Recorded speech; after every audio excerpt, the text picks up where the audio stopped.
Hello people from YouTube, Zadarkus here, back with another Bronze to Diamond episode. We are going to continue where we left in the last episode, psychology in League of Legends, and moving on to the mechanical part of League of Legends. Now let's jump right into the action. Do you remember the first time you drove a car? Maybe some people that are watching this video have never driven a car, or maybe some of you are just working on getting your license. I remember the first time I did. The first time I drove a car, I was focusing on every individual aspect. Press the gas in the appropriate amount. Start braking now. Turn the wheel. Don't turn the wheel so hard. Another car is coming. Give him space to pass. Check the mirror. Check the other mirror. Oh crap, I just ran a stop sign. And like I said in my previous psychology in gaming video, turning off this internal dialogue is the key to becoming a better gamer. It's the only way to stop going full tunnel vision mode and get into the zone that will give you real success. However, in the earliest levels of learning any multifaceted task, we tend to manually consider every single thing we do and need to do. A lot of this cannot be avoided, although we should try. As we repeat the tasks more, they become more automated. While on my last video I kinda said overdoing and overthinking is bad, the practice makes perfect kind of applies here, although I prefer to say that perfect practice makes perfect. On a theoretical level, when you're learning how to do something, your brain is creating neurological networks between actions. Right-clicking a minion when its HP is at a certain point brings a favorable response. The amount of gold you earn by scoring the final blow on it appearing above its head. Your brain interprets the link between these two actions as something good. As you repeat these actions, these neurological networks strengthen and your body becomes able to do them automatically. A few months after I started driving, I was able to do everything without a problem while talking to a passenger. My neurological networks had strengthened to the point where I was capable of just doing it without thinking. I stopped for stop signs without even explicitly noticing them. I was just aware that they were there because I had conditioned my brain to recognize them and react accordingly. As you improve your mechanical plays, your last hitting, your harassing and your resource management, you will be able to rely on your body to complete these tasks, much like you rely on it to breathe for you no matter what you are doing.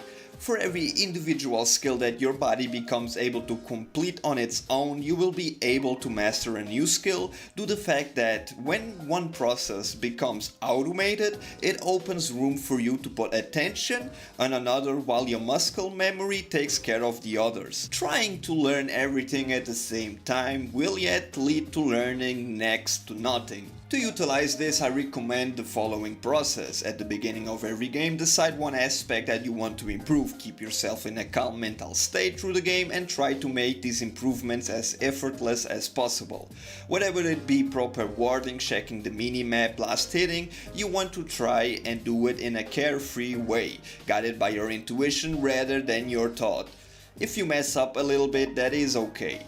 If your goal is to be more aware of the enemy jungler's position and you get ganked despite your lane being warded, acknowledge what happened. Be aware of where you were and what you were doing. What you did wrong should be obvious in most cases, and just knowing this fact should make you able to become a little bit better at avoiding the same mistake. If you didn't watch my last video where I talk about the mental state and how it affects your success, the use of intuition and psychology behind gaming and League of Legends, make sure to watch it as this video continues where I left off. Before moving to the practice exercises, I would like to present a step-by-step methodology for improving your mechanics. The most crucial thing to remember is to apply the previously mentioned psychological strategies while learning mechanics. Your first and foremost goal is to maintain a calm, relaxed and carefree attitude towards performance. There are several levels of game mechanics, and generally the easiest and most effective place to start is last hitting in your preferred lane with your preferred champion. Therefore, the thing you need to do first is to choose a lane and a champion. After that, you would need to learn how to farm creep score. For the rest of this video, I'll be focusing on choosing the lane and your champion. In the next one, I will focus on the learning process of farming creep score, so we don't mix together too much information, making it harder for you to understand and retain everything. When it comes to choosing a lane, there are 3 rules that revolve primarily around being able to last hit well, top, mid and AD carry. So you should decide on one role to learn first and move to the other one from there. I won't go in depth here, but if you want to play bruisers who jump the enemy carries in teamfight, top lane is a good role.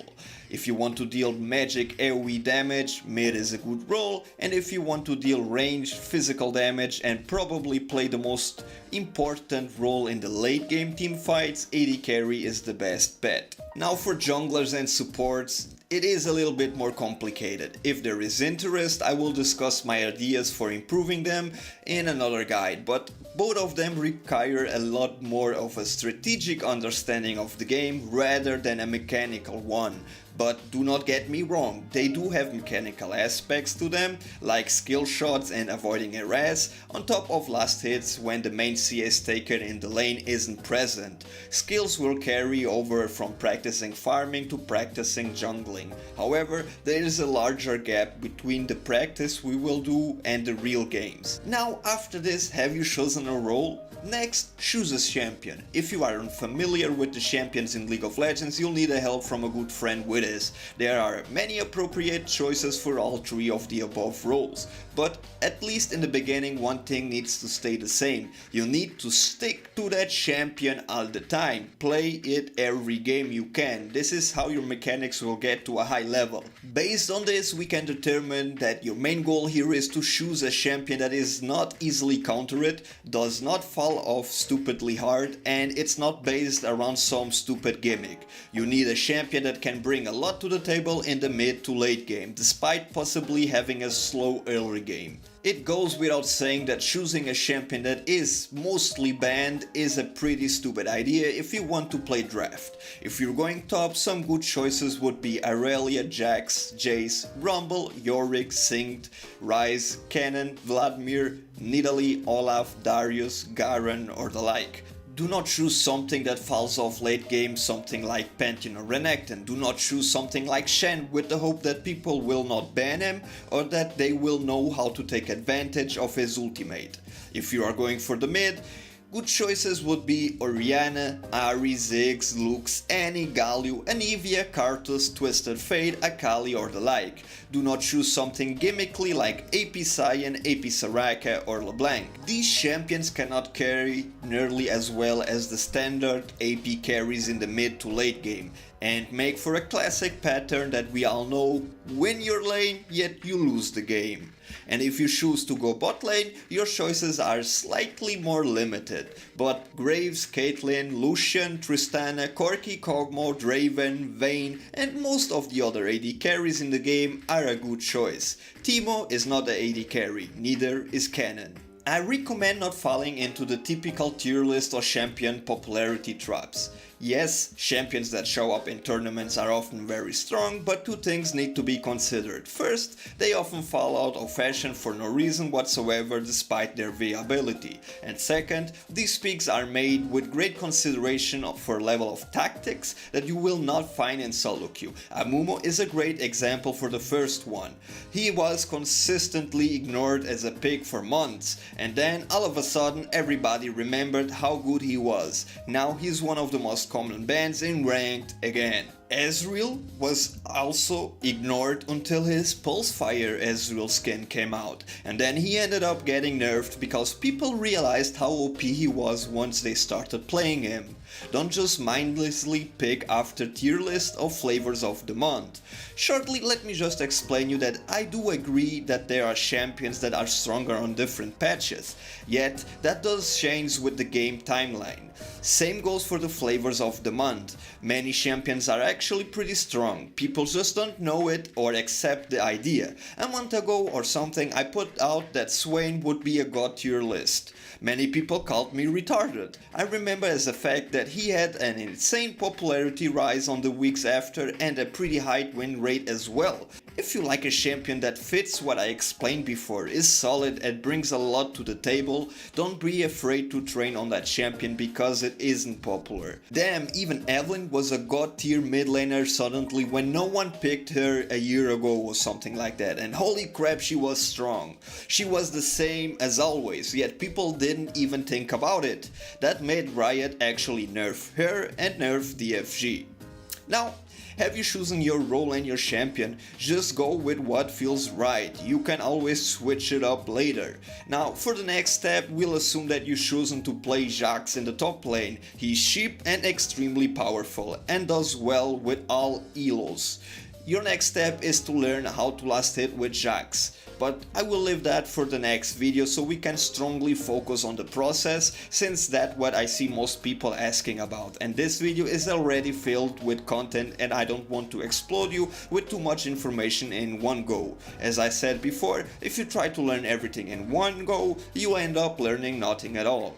Use this to think about what I said in this video, and in the next one we'll move on to the next steps. Other than that, you already know that my name has been Zadarkus. This video was made for you. Be awesome, stay awesome, feel free to subscribe for more kick-ass videos about League of Legends. Feel free to watch any other of my videos, give it a thumbs up if you liked it, and leave a comment that I will promise I will read and most likely reply. See you in the next one. Get ready!